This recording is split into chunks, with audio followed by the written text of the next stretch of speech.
Capítulo 3. Ofendendo a criança. Ofensas. O primeiro e segundo decretos divinos parecem incluir os nossos pecados de comissão e de omissão contra os filhos. Nós ofendemos nossos filhos quando fazemos por eles aquilo que não deveríamos ter feito. Nós os desprezamos quando deixamos de fazer as coisas que por causa deles deveríamos ter feito. Uma ofensa, como sabemos, é literalmente uma pedra de tropeço que se põe no caminho, fazendo com que alguém caia. As mães sabem o que é tirar do chão todos os obstáculos quando um bebê começa a dar seus pequenos passos instáveis de cadeira em cadeira, de um par de braços amorosos para outro. As pernas da mesa, o brinquedo no chão que causou uma queda e um terrível choro é uma coisa lamentável, porque ninguém tirou aquilo do caminho para que o bebê não tropeçasse. Mas a criança chega ao mundo com passos vacilantes e incertos em muitos sentidos. Há motivos de queda que não são tão fáceis de remover como um banquinho. E ai daquele que faz com que a criança caia. Crianças nascem conscientes da lei. Bebê levado, diz a mãe, e a criança abaixa os olhos e um rubor toma conta de seu rosto. É totalmente maravilhoso, muito engraçado, algumas pessoas pensam e dizem, bebê levado. Mesmo quando o bebê é docemente bondoso, só para se divertirem com a visão da alma infantil se revelando diante de seus olhos. Mas o que significa essa demonstração de sentido e de consciência da criança antes de qualquer ensinamento humano o tenha atingido?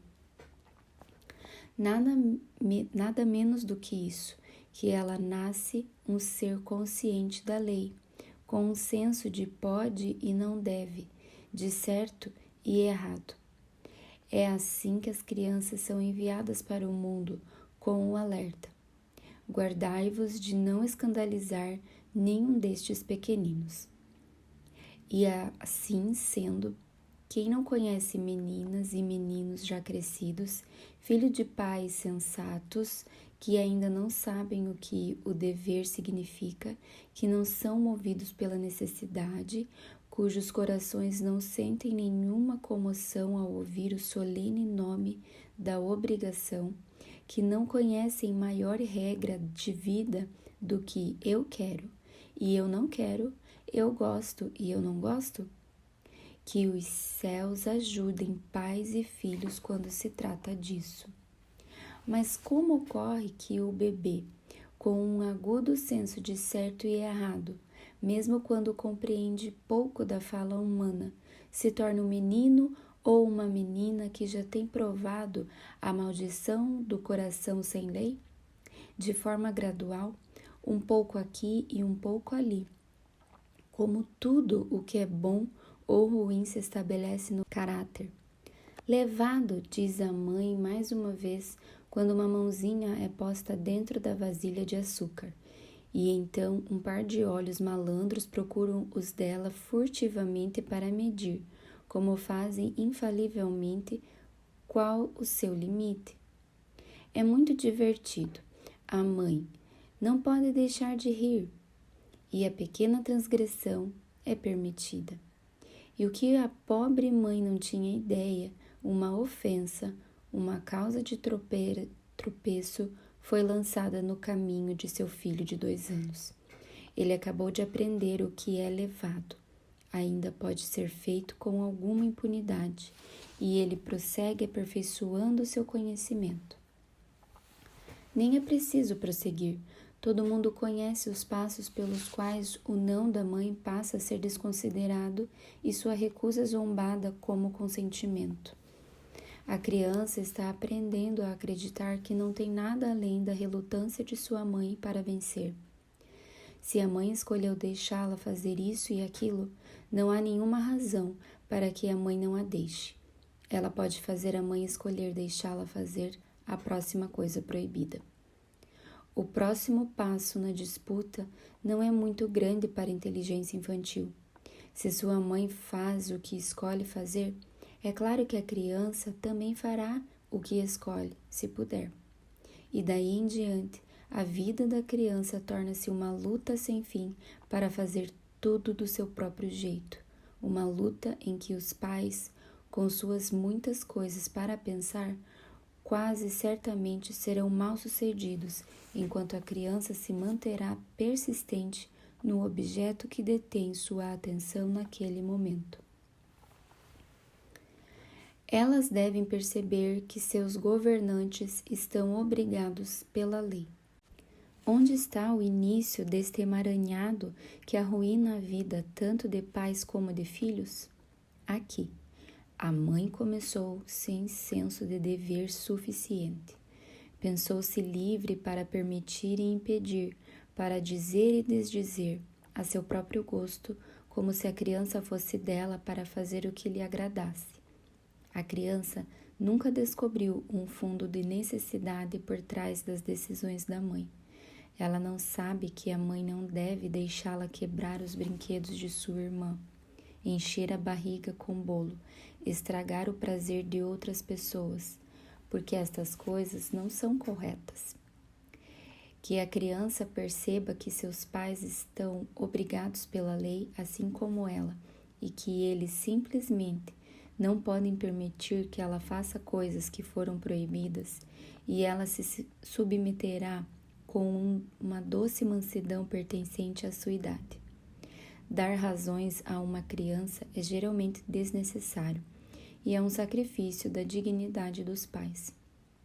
Mas ela será rápida o suficiente para ler o deve e o necessita, que a rege, no rosto e no comportamento da mãe, e no fato de que a mãe não será convencida a mudar uma resolução sobre qualquer questão de certo e errado.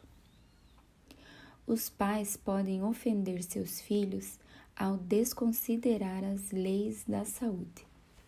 Isso, de dar-lhe permissão no que é errado, é apenas uma das muitas maneiras pelas quais a mãe amorosa pode ofender seu filho. Por ignorância ou intencionalmente, o que é pior, ela não somente pode permitir que seu filho faça o que é errado, mas ela mesma pode fazer o errado por ele. Ela pode lançar um obstáculo no caminho de sua vida física, ao dar-lhe alimentos prejudiciais, ou deixar-lhes dormir e viver em cômodos mal ventilados, desconsiderando qualquer ou todas as leis simples de saúde. Ignorância difícil de ser perdoada em face do árduo trabalho feito pelos cientistas para colocar este conhecimento necessário ao alcance de todos. Os pais podem ofender seus filhos ao desconsiderar as leis da vida intelectual. Quase tão ruim é a maneira como a vida intelectual da criança pode ser destruída desde o início por uma rodada de lições monótonas e inúteis, em que o progresso definido é a última coisa realizada ou esperada, e que, longe de educar em qualquer sentido verdadeiro, debilita sua inteligência de maneira irrecuperável. Muitas meninas, especialmente, deixam o quarto de estudos em suas casas com um desgosto por todo tipo de conhecimento, uma aversão ao esforço mental que perdura por toda a sua vida. E esse é o motivo por que elas crescem lendo pouco, além de alguns romances vulgares e conversando o dia inteiro sobre suas roupas. Os pais podem ofender seus filhos ao desconsiderar as leis da vida moral. E suas afeições, os movimentos do expansivo e terno coração infantil. Como elas são tratadas? São raras as mães que não se esforçam para valorizar os afetos familiares, mas quando a criança passa a ter contato com outras pessoas, Não é uma máxima mundana cortar o amor infantil pela raiz? Muito pior do que isso acontece quando o amor da criança não encontra saídas naturais dentro de sua casa. Quando ela é a criança chata ou sem graça da família e é friamente deixada de lado, enquanto o afeto dos pais é derramado sobre os demais. É claro que esta criança não ama seus irmãos e irmãs, que monopolizam o que deveria ser dela também. E como ela conseguiria amar seus pais? Ninguém sabe a verdadeira angústia que muitos infantes sofrem por esta causa, nem quantas vidas são amargadas e arruinadas devido à supressão dessas afeições infantis. Minha infância tornou-se miserável, uma senhora me disse um tempo atrás, devido ao constante carinho de minha mãe para com meu irmão mais novo. Não houve um dia em que ela não me tenha feito infeliz por entrar no berçário para acariciar e brincar com ele, e durante todo o tempo não dirigir sequer uma palavra, um olhar ou um sorriso para mim, como se eu não estivesse ali. Eu nunca superei isso. Ela é muito bondosa comigo agora, mas eu nunca me sinto muito natural perto dela. E como nós dois, irmão e irmã, poderíamos nos sentir como se tivéssemos crescido juntos em amor durante a primeira infância? Perguntas para uso dos estudantes. 1. Faça distinção entre ofender e desprezar os filhos. 2. O que dizer dos pais cujos filhos não têm senso de dever? 3. Trace os passos pelos quais o não de uma mãe passa a ser desconsiderado. 4. Por que os próprios pais precisam estar obrigados pela lei? 5. Mostre que os pais podem ofender seus filhos por desconsiderar as leis de saúde. 6.